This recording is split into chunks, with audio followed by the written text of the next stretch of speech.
Hey all viewers and viewresses, my name is General Red Strategist and welcome back to Say Being Hunted, episode 435 now. So, actually back on the same map as last time, just because I'm doing another podcast style episode, because I couldn't be bothered actually starting another challenge just yet, and I needed also another little episode just to fill up the schedule for the time being. So here we are folks, just having another chill out session in which Red's going to ramble on about a topic in question. And yeah, I do actually have a topic in mind for this particular video to talk about, because recently actually I've been, well, as usual, you know, watching various videos on YouTube and things like that, and essentially there's a few videos I've actually been watching recently. I can't remember the name of the channel that did them, but basically I rediscovered a load of old Wolfenstein trailers for Wolfenstein 2009, like the launch trailer, for example, things like that. And then, you know, following on from that, I actually discovered a series of videos someone had put together. Again, can't remember the channel in question, but they're basically videos looking at things like all the different weapons that have ever been featured across the Wolfenstein franchise. So, you know, Wolfenstein 3D and Spear of Destiny, the secret mission packs for Spear of Destiny, RTCW, Enemy Territory, Wolfenstein 2009, and then the newer Wolfenstein games. And similarly, there was another one I watched as well, which was basically pretty much every Wolfenstein enemy across all the games. So again, all of those same games, showing off all the different enemies that you could face, including unique enemies that were only seen in RTCW's console ports. So that was really interesting actually watching those videos, but you know, it got me kind of thinking about Wolfenstein 2009. So if anyone doesn't know, quite a long time ago, quite a number of years ago in fact, I actually did do a playthrough of Wolfenstein 2009 on the channel. If you search for it on the YouTube search bar, you should be able to find it. But God, yeah, it was just a bit of a blast from the past. Like I say, watching those videos, you know, Wolfenstein enemies and whatever else have you, I've got myself stuck. That is fantastic. Well, great, as well as you know, Wolfenstein, Wolfenstein enemies and Wolfenstein weapons. Like I say, it was just a bit of a blast from the past because of the fact that, you know, I haven't played or watched anything to do with Wolfenstein 2009 in a hell of a long time. It has been very, very long since I last played Wolfenstein 2009. Apparently it used to be on Steam, but not anymore, which, I mean, I don't know how long it's not been on Steam for, when it was taken off or whatever, but, you know, thing is, Wolfenstein 2009 was an interesting game. I'll try and talk over this bloody alarm clock as it's going off. And, you know, I've talked about Wolfenstein 2009 in various other videos before, but I can't remember. Have I talked about it here on Sir You're Being Hunted? I don't know. I'm trying to lure the robots close to me so that they kill me. Come round here, please, so that way I can respawn back at the jetty. Round here. That's it. You just deal with me, please. No, I'm right here. That's it. Come round the corner so you can shoot me. Go on. Don't go around the corner. There we go. That's better. Okay, and... amazing how he had 3 shots in that before he had to reload. Alright. Let's try that again. Okay, we're back in. Right. Yeah, that was a bit unfortunate of me, considering I just got stuck there without meaning to. So don't jump if you see a grave sticking out of the corner of a church there. That's not very good. But yeah, as I was saying, so I can't remember for the life of me. Have I talked about Wolfenstein 2009 during my Sir You're Being Hunted series? I don't know. Maybe I have. Maybe I haven't. I'm not sure. But I've definitely talked about it elsewhere in other series. I mean, I once did a video years and years ago, General Red Reflects, the Wolfenstein franchise, where I basically talked about it on there. And I talked about Wolfenstein 2009. I talked about other Wolfenstein games. But I'm going to talk about it again here because it's a nice little topic of conversation. I like to talk about it. And, you know, more generally speaking, it has some lessons for video game design in it and things like that. So, Wolfenstein 2009, you know, if you've never seen my series, my playthrough on it, it's worth a watch. So, Wolfenstein 2009 is the Wolfenstein game that I think people kind of forget existed. Certainly, you know, I'd kind of forgotten about it for a while, but it was a funny game, because I remember when it was, back in the day when it was in development and the trailers were being released for it on sites like GameSpot as well as YouTube, things like that. I can remember, watching those trailers and thinking, you know what, I'm going to get this game. Looks pretty interesting. Because I played RTCW, I thoroughly enjoyed it. It had been a classic. I'd really loved that game, so I thought, why not play this one as well? It would make sense to do so, right? And I remember buying it. I remember playing it. And I remember, reading reviews and things people had left on it afterward. And the thing about Wolfenstein 2009 was that, as a game, its gameplay mechanics were perfectly fine. They were functional. They worked. What it did reasonably well. But what it didn't do so well, Wolfenstein 2009, was the storyline. The storyline in it was kind of... Well, here's the thing. So the premise of the story was that BJ Blazkowicz, the classic hero of the Wolfenstein franchise, gets deployed to a German city called Eisenstadt to investigate strange sort of archaeological digs and things that are going on there, where the Nazis have basically found portals and traces of an old Thule civilization that had access to another dimension called the Black Sun, which was full of like a crazy sort of energy. And so the Nazis were attempting to harvest that energy for their own ends. That was the basic premise of the plot. But in terms of the actual story in-game, that was where the game was lacking. It was kind of lackluster. There wasn't really a lot to it, from what I remember. And, that's kind of where the game basically was let down. And I remember talking about this, years and years ago, how Wolfenstein 2009, the devs could have really put more effort into making kind of a more fleshed out story. Because the thing was, if you look at Wolfenstein 2009's missions that you go on, for most of the time it seems like things just sort of happen in Wolfenstein 2009, and, now you need to go on this mission, now you need to go here. And quite often a lot of these missions, it doesn't feel like they're really building up towards any kind of coherent end state, and then suddenly towards the end of the game it's like, oh shit, now the Nazis have a big Black Sun powered super weapon that you need to destroy, otherwise they're going to destroy everything, so go and sort that out. And that's the end game, basically.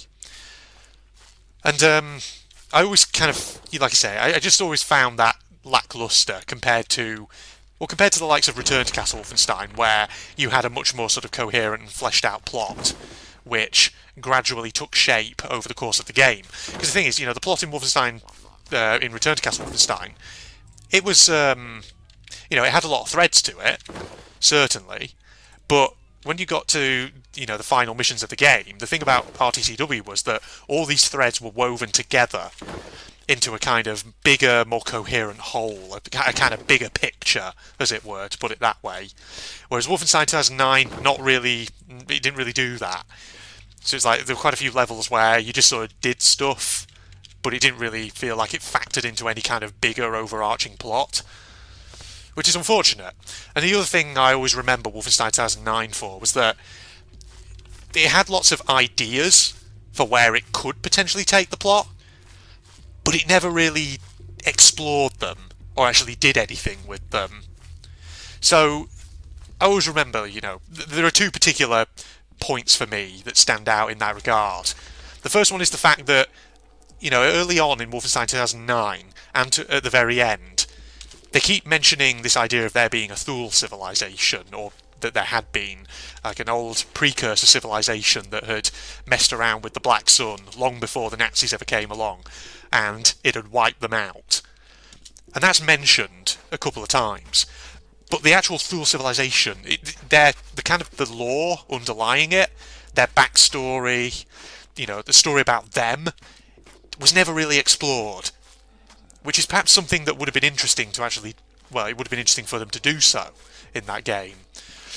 And another kind of plot point, which I always remember from Wolfenstein 2009, which was sort of mentioned, but again, never actually really explored, and as a result was kind of missed potential in my eyes, was the kind of the initial antagonist in the game.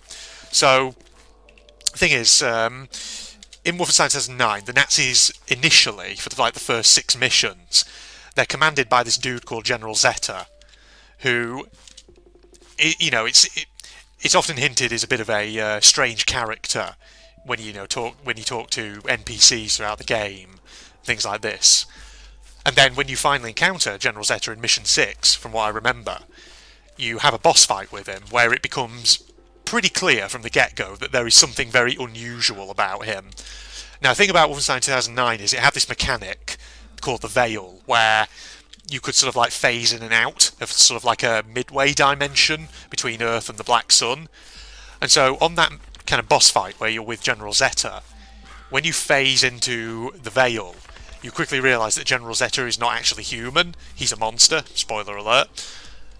And that's interesting because, so you fight him, and then later on you visit the black market where you can buy weapons and things like that. And one of the characters in there talks about the fact that General Zeta was a monster, and he raises an interesting question.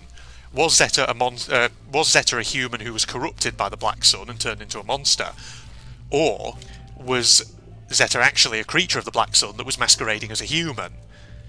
And so he raises that question, but then the thing about General Zeta is nobody then ever mentions him again, and nobody ever talks about the fact that, hey, this dude who was commanding the Nazis, he wasn't actually human. Are we just going to kind of ignore that and pretend like it didn't happen? Because that's the thing, like, Wolfenstein 2009, it just never explored that. There was like a whole frigging plot point around that was just never explored. Like, why is Zeta actually a monster? Is it, as the dude at the black market said, because he was a human who was corrupted? Or was he actually a monster masquerading as a person? Because depending on your answer to that, that has big implications for the plot.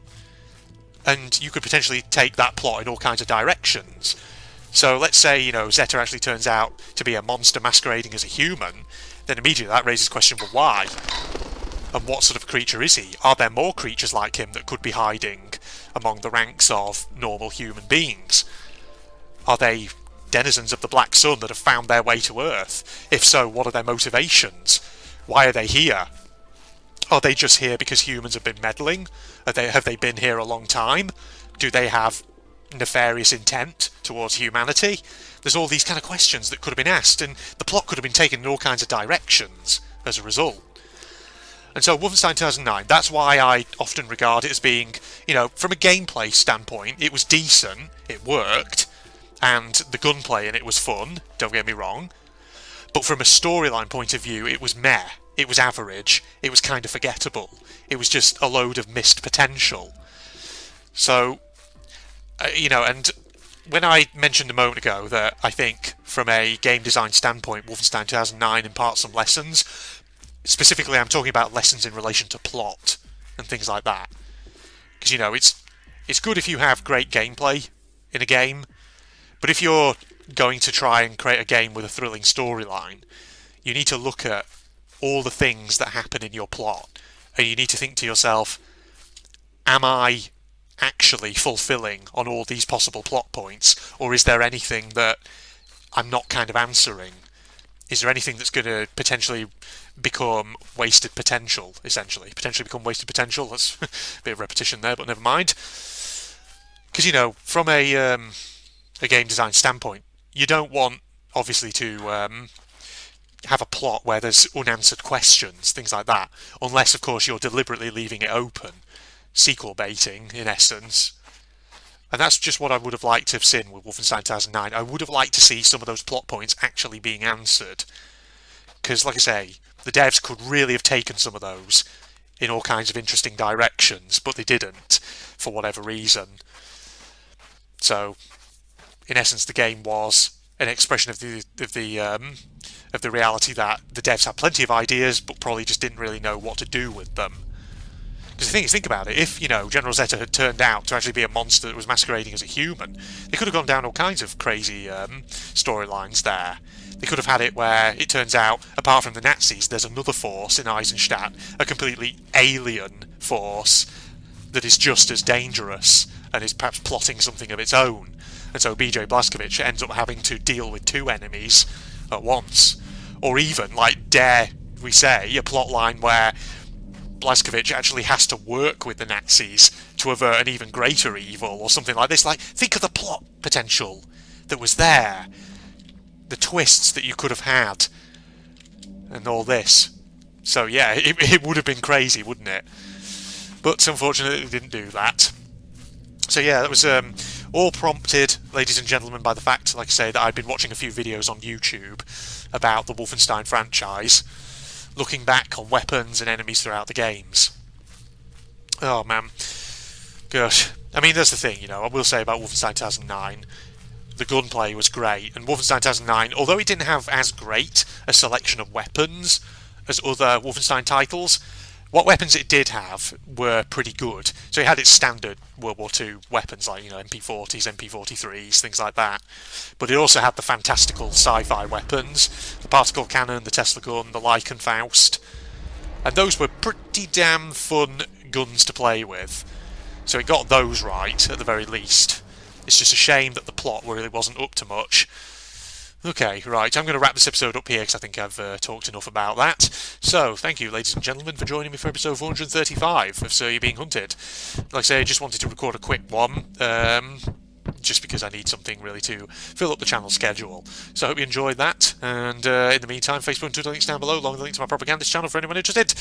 And yeah, hope you'll join me for part 436 when I get around to that. Still don't know whether it'll be a challenge or another podcast style episode, but we'll see, ladies and gentlemen, we'll see. Goodbye, everybody. I need to just go back and take a break. Yeah, I do. Oh my god, there's like loads below. Where do they come from? Oh, I think they're just swarming you now. They are swarming me. Alright, at least charging with the health. That's the good news. Oh shit. Oh, what the? Oh, I've got no ammo in that thing. Come on. Oh god, the freaking ammo. Shit, switch weapons. Quicker, please. Oh my god. Oh my god, they're coming on now. You've got Fuck. Oh Oh my god, this is ridiculous. They're just like pile-drived into me all at once. Why are there so many of them? I'm stuck in a corner. Oh my god. What a hit. Oh, come on, quick. Oh, there you go. Oh my god. That was crazy fucking ridiculous. It's fucking... Good lord. Well, at least I took them all down. I have special power.